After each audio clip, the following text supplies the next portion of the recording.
Good morning students, welcome to the class for subject ENV। ENV के क्लास में आज हम सीखेंगे चैप्टर 3 और डे विद नंदू। यहाँ पर हमें वाइल्ड एनिमल एलिफेंट के बारे में बताया गया है। एलिफेंट के बारे में तो आप सभी जानते ही हैं। एलिफेंट कहीं पर भी दिख जाए तो हम उसको देखने के लिए रुक जाते हैं।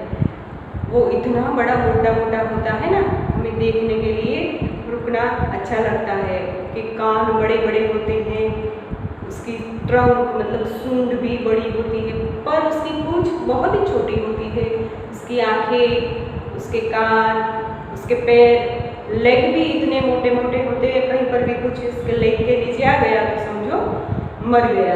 एलिफेंट बहुत बड़ा एनिमल है। Elephant is a huge animal. यहाँ पर हम पढ़ेंगे अपने चैप्टर में नंदू नाम का जो एलिफेंट का बच्चा है वो 3 महीने का है। Nandu is a 3 months old elephant child. वो हाथी का बच्चा है 3 महीने का। वो पूरे दिन में क्या क्या करता है, किसके साथ रहता है, कैसे कैसे मस्ती करता है अपने कजिन के साथ, अपने भाई बहन के साथ, वो सभी हमारे इस चैप्टर में दिया गया है। चलो देखते हैं हम। नंदू वेकअप्स। नंदू जागा सुबह को जागकर वो अपनी आंखें खोलता है। सुबह सुबह जैसे ही आप गहरी नींद में, मीठी मीठी नींद में सोए होते हैं और फिर जागना पड़ता है हमें, तो थोड़ी देर तो हम वैसे ही आंखें करते रहते हैं, जैसे ऐसे वैसे ही नंदू भी अपनी आंखें ब्लिंक करता है ऐसे ऐसे और देखता है। क्या देखता है? उसको ऐसा लगता है कि वो It seems to him that he was surrounded by a forest of big great tree trunks. उसको ऐसा लगता है कि वो जंगल के किसी ग्रे रंग के ट्री से सराउंडेड मतलब घिरा हुआ है। उसको ऐसा लगता है, इसलिए वो बार बार अपनी आंखें पल के झपकाता है और देखता है। पर क्या देखता है वो तो देखता है There was अम्मा। वो कोई ग्रे कलर का ट्री नहीं था, वो उसकी अम्मा थी। यहाँ पर अम्मा मतलब नानी, मम्मी की मम्मी।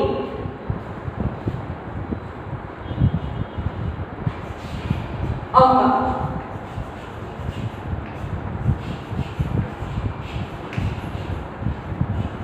Mother's mother. मम्मी की मम्मी होती है जिसको हम अम्मा नानी बोलते हैं। The grey forest that he had imagined he was in was actually the legs and trunk of his family members. वो ये सोच रहा था कि मैं किसी ग्रे कलर के ट्री से घिरा हुआ हूँ, पर वो नहीं था। वो क्या था? वो था उसकी अम्मा का पैर और उसकी ट्रंक। वो अम्मा की ट्रंक और लेग से घिरा हुआ था। एक्चुअली में वो उसका फैमिली मेंबर ही था। Sun was overhead and it was getting hot. Nanima trumpeted, made a loud sound. सूरज माथे पर आ गया था, सूरज उग गया था, सनराइज हो गया था, तो सभी अपने अपने अपने काम पर जाने के लिए, सभी को बुलाने के लिए अम्मा नानी माँ वो क्या करती है? ट्रम्पेट, रणसिंगड़, गुजराती में उसको रणसिंगड़, ब्यूगल जैसा बड़ा सा लाउड साउंड करके नानी माँ बोलती है। किसकी नानी माँ? नंदू की नानी माँ बोलती है और सभी को जाने के लिए बुलवाती है। एलिफेंट का एक समूह होता है जिसको हर्ड बोलते हैं, HERD।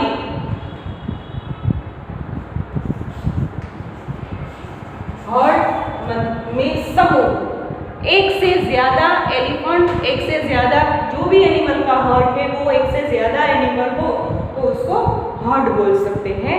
सभी हर्ड के सभी मेंबर को बुलाने के लिए नंदू की नानी माँ है बहुत लाउड साउंड करके सबको बुलाती है, जिससे सभी इकट्ठे हो जाएंगे और सभी साथ में समूह में जहीं पर जाना होगा वहां पर जाएंगे, क्योंकि वो सब सभी समूह में रहते हैं। समूह में कौन कौन से एलिफेंट होते हैं? मेल एलिफेंट होते हैं?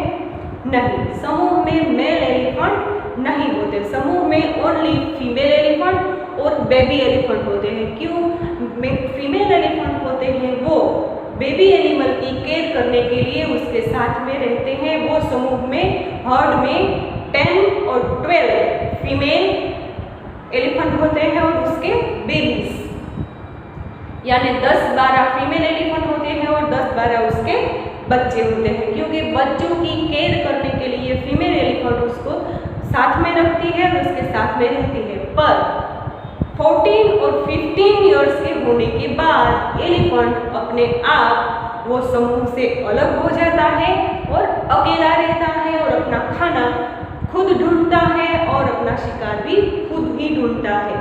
कब? वो 14 या 15 साल का हो जाएगा तब। नंदू भी 14 या 15 साल का हो जाएगा तब वो भी अपना जो समूह है उससे दूर हो जाएगा, अकेला रहेगा और अपना खाना, अपना शिकार, अपने रहने की जगह, वो सभी चीज़ें वो खुद फाइंड करेगा, वो खुद ही हैंडल करेगा। पर अभी तो वो कितना छोटा है? वो अभी 3 मंथ्स ओल्ड है, वो अभी 3 महीने का ही है।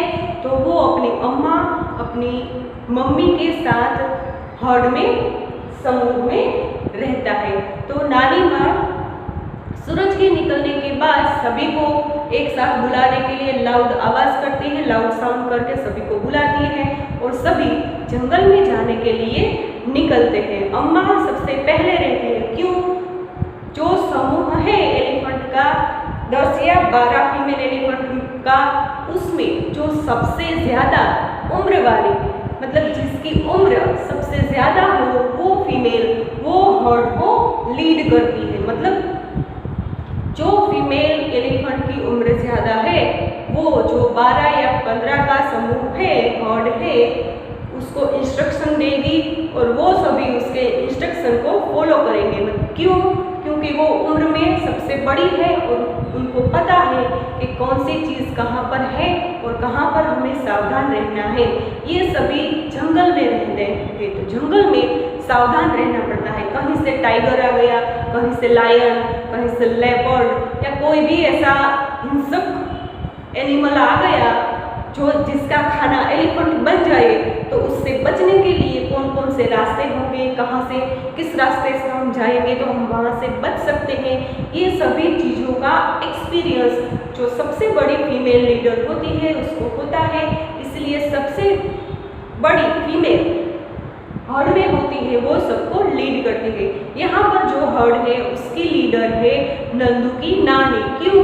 क्योंकि वो उम्र में सबसे बड़ी है, इसलिए वो इस हर्ड को लीड कर रही है। वो जंगल में जाने के लिए निकल रही है तो सभी झुंड वाले एलिफेंट, फीमेल एलिफेंट है, वो भी उसको फॉलो करने लगे, मतलब वो सभी उसके साथ जाने लगे। ये देखकर नंदू भी उन सभी के साथ चलने लगा।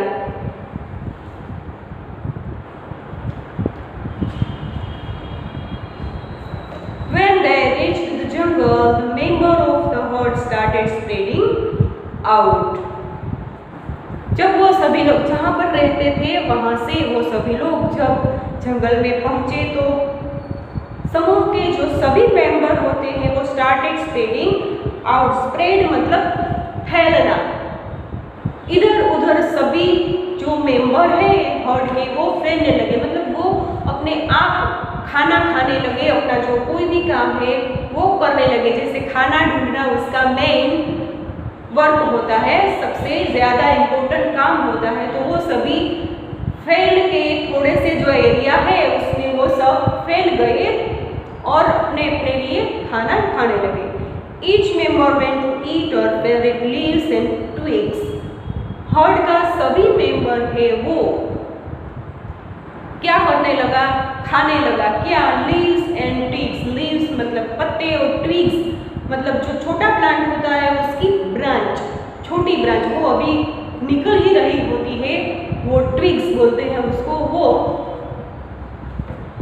ट्विग्स।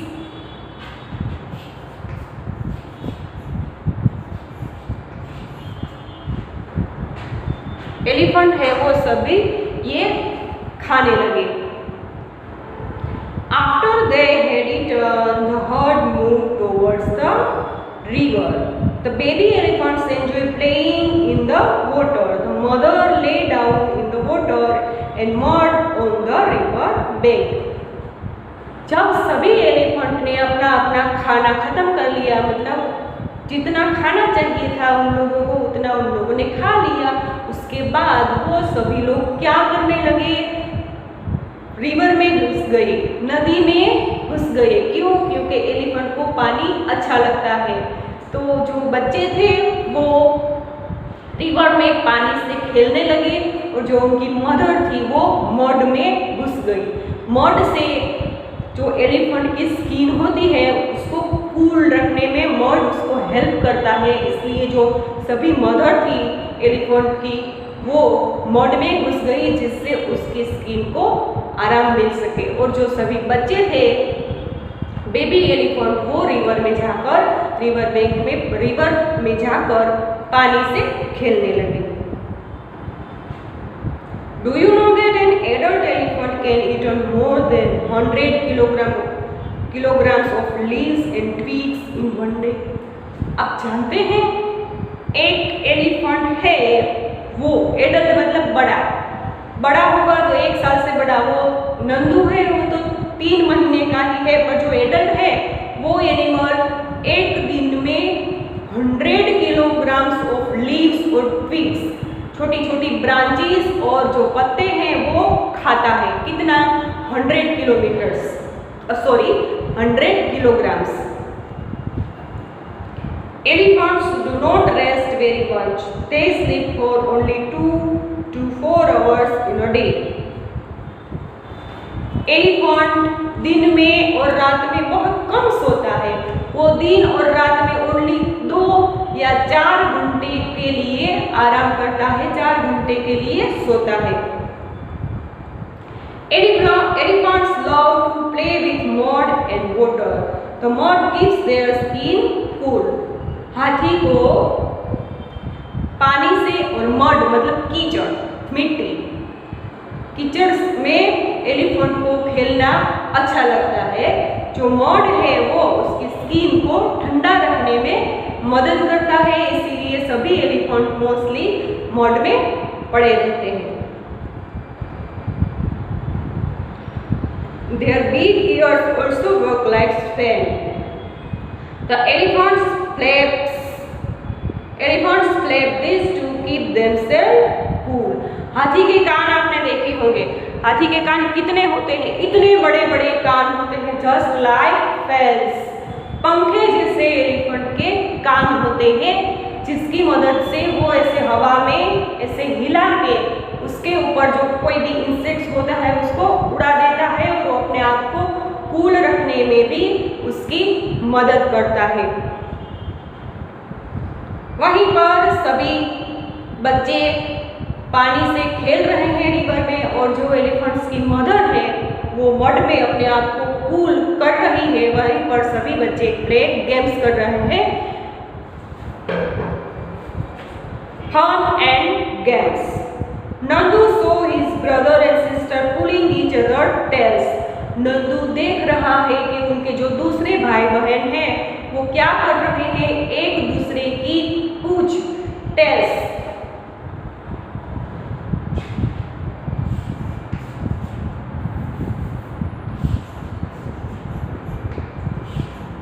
टेल मतलब पूंछटी, पूंछ, हिंदी में उसको पूंछ बोलेंगे। पूंछ, एक दूसरे की पूंछ खींच रहे, गुजराती में इसको पूंछड़ी बोलेंगे, हिंदी में पूंछ। कौन खींच रहा है? नंदू खींच रहा है? नहीं, नंदू के जो दूसरे भाई बहन हैं वो एक दूसरे की पूंछ खींच रहे हैं। He thought, I better not go near them. What if they fall on me? मुझे वहीं पर नहीं जाना है। नंदू ऐसा सोच रहा है, मैं वहां पर नहीं जाऊंगा, मैं जाऊंगा तो वो मेरे साथ भी ऐसा ही करेंगे। And still small, he quietly went and stood near his mother. मैं तो अभी छोटा हूँ, मुझे अभी उसके साथ नहीं जाना है। वो सभी मेरे साथ मस्ती करेंगे, पानी में खींच जाएंगे, मेरी पूंछ खींचेंगे, मुझे पानी में धक्का दे देंगे, ये सब करेंगे। इसलिए तो मैं छोटा हूँ, इसलिए मैं वहाँ पर नहीं जाऊँगा। ऐसा सोच के वो अपनी मम्मी के साथ खड़ा हो जाता है, रह जाता है वहाँ पर। अम्मा gently pushed Nandu towards the water as if she was telling him to go and play. Nandu जब ये सोचकर खड़ा हो जाता है अपनी मम्मी के साथ, तभी उसकी अम्मा, मम्मी की मम्मी, अम्मा मदर्स मदर है, वो उसको जेंटली पुश्ड, हल्के से धक्का देती है और कहती है कि तुम भी जाओ और खेलो। खेलने के लिए उसको उत्साहित करती है। आपके पेरेंट्स होते हैं, वो भी आपको कहीं पर जाने के लिए बोलते हैं। अभी तो कोरोना चल रहा है, इसलिए बाहर जाने के लिए आपके पेरेंट्स ज़्यादा आपको नहीं कहेंगे, लेकिन जब नॉर्मल था सब और सब नॉर्मल हो जाएगा, तभी आपके पेरेंट्स आपको बोलेंगे जाओ अपने फ्रेंड के साथ खेलो, बैट बॉल खेलो, कैरम खेलो, या कोई भी आउटडोर गेम है वो अपने फ्रेंड के साथ खेलो। तो वो क्यों आपको भेज रहे हैं? क्योंकि वो आपको इसके लिए प्रिपेयर करने के लिए भेज रहे हैं। क्योंकि आप बाहर जाएंगे, अपने दोस्तों से मिलेंगे, तो आपको पता चलेगा कि कौन कितना अच्छा है इस गेम में, कौन कैसे खेलता है, तो मुझे कैसे खेलना चाहिए, ये सब आप सीखें। बाहर की दुनिया से आप कनेक्टेड हो, इसके लिए आपके पेरेंट्स भी आपको हल्के से पुश करते हैं। जैसे दिखता नहीं है कि हमें ऐसे हमारे पेरेंट्स ने धक्का दिया, पर वो आपको उत्सुक करते हैं कि आप खेलने के लिए एक्साइटेड हो और आप खेलने जाइए। इसी तरह यहाँ पर भी नंदू की जो अम्मा है वो भी उसको जेंटली पुश करती है और कहती है कि तुम भी जाओ अपने कजिन्स के साथ खेलो और मजे करो। Nandu loved to play in the water. His cousins were already there. Nandu को पानी में खेलना अच्छा लग रहा था, पर उसके कजिन्स तो वहाँ से पहले से ही थे, तो वो उसके साथ खेलने लगा। पहले तो आप भी ऐसा ही करते हैं, मुझे बैट बॉल खेलना नहीं आता। जब आप छोटे होते हैं तो आपके लिए आपके पेरेंट्स वो प्लास्टिक का बैट और बॉल लाते हैं। पहले वो आपको सिखाते हैं कि कैसे खेलते हैं, बैट कैसे पकड़ते हैं, बॉल को कैसे ऐसे थ्रो करते हैं, ये सभी चीज़ें आपको सिखाएंगे।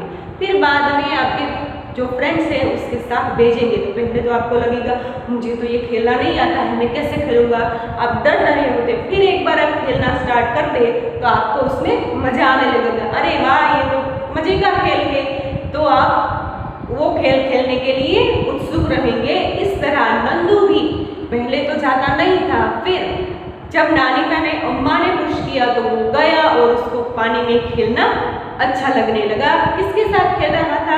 वो अपने कजिन्स के साथ खेल रहा था, जो कि पानी से खेल रहे थे रिवर में। Just as he reached near, a strong fountain of water fell on his head. जब वो रिवर में पहुंचा ही था कि एक बड़ा वाला स्ट्रॉन्ग मजबूत फाउंटेन मतलब फव्वारा,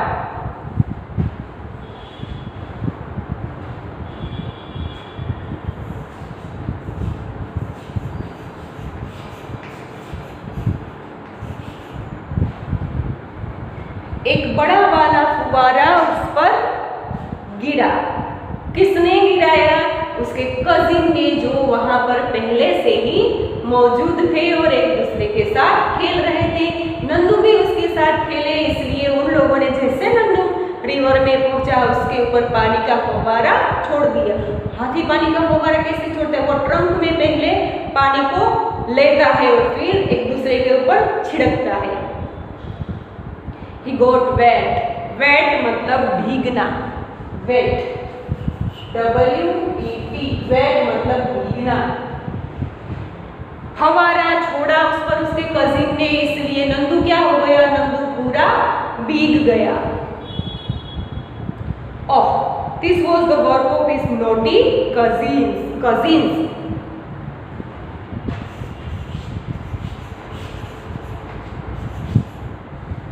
कजिन, एक कजिन होगा तो कजिन, COUSIN, कजिन।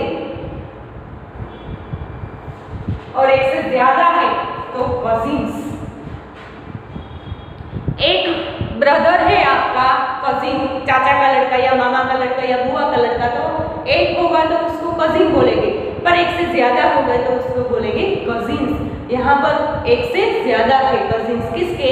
नंदू के। Nandu join them in the game. Nandu ने उन सभी को ज्वाइन किया, कहाँ पर? जो सभी गेम खेल रहे थे तब। Before sunset the heard started back toward the jungle. Sunset हो उससे पहले जो हर्ड समूह था एलिफेंट का, वो सभी जंगल की तरफ जाने लगे। By then Nandu was very tired. He settled himself between his mother's front legs and fell asleep as he drank her milk. Sunset हो उससे पहले सभी एलिफेंट का जो झुंड है वो जाने लगा, कहाँ पर? जंगल में। जंगल में कहाँ? जहाँ पर वो सब रहते थे, उसका जो एक ठिकाना रहने का बनाया हुआ था वहीं पर जाने लगे। नंदू बहुत ही थका हुआ महसूस कर रहा था, इसलिए वो जाकर सो गया। कहाँ पर?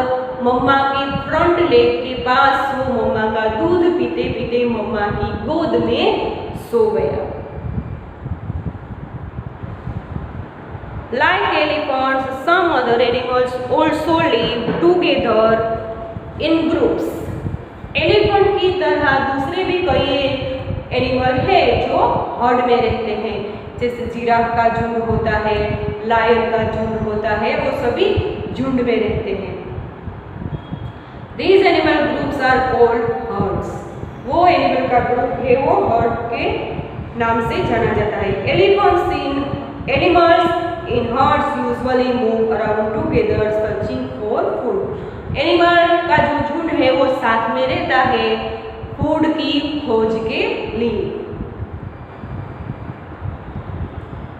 You have read about Nandu and the elephant herd.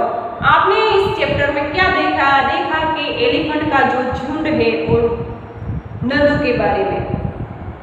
An elephant herd has mainly females and baby elephants. ये आपको याद रखना है कि झुंड में, हर्ड में हमेशा से ही फीमेल एलिफेंट और बेबी एलिफेंट ही होते हैं। The oldest female is the leader of the heard. जो ओल्डेस्ट मतलब सबसे ज्यादा उम्र वाली होती है वो फीमेल हर्ड को लीड करती है। A herd may have to 10 to 12 female elephants and young ones. झुंड में हमेशा 10 से 12 फीमेल एलिफेंट और उसके बच्चे होते हैं। Male elephants live in the herd till they are 14 to 15 years old। Male elephant होते हैं वो जब तक 14 या 15 ईयर्स के हो जाएंगे तब तक वो झुंड में रहेंगे। उसके बाद then they leave their herd and move around alone। 14 या 15 साल के होंगे तब तक वो यहाँ पर झुंड के साथ रहेंगे, उसके बाद में वो अकेले रहेंगे। Nandu will also leave his herd when he is that old। Nandu भी तब तक ही रहेगा जब तक वो छोटा है। 14 या 15 साल का हो जाएगा तो उसके बाद वो भी झुंड को छोड़ देगा और वो एक अकेला रहने लगेगा। एलिफेंट के झुंड के बारे में और नंदू के बारे में आज हमने सीखा। एलिफेंट कैसे सोता है, कहाँ रहता है, हर्ड में कितने एलिफेंट होते हैं, कौन कौन से एनिमल होते हैं, बेबी एनिमल होते हैं और फीमेल एलिफेंट होते हैं, कितने साल तक वो साथ रहते हैं, ये सब आज हमने इस चैप्टर में सीखा। तो ये चैप्टर आप रीड करेंगे एक बार, जिससे आपको समझने में कोई प्रॉब्लम ना हो। Thank you.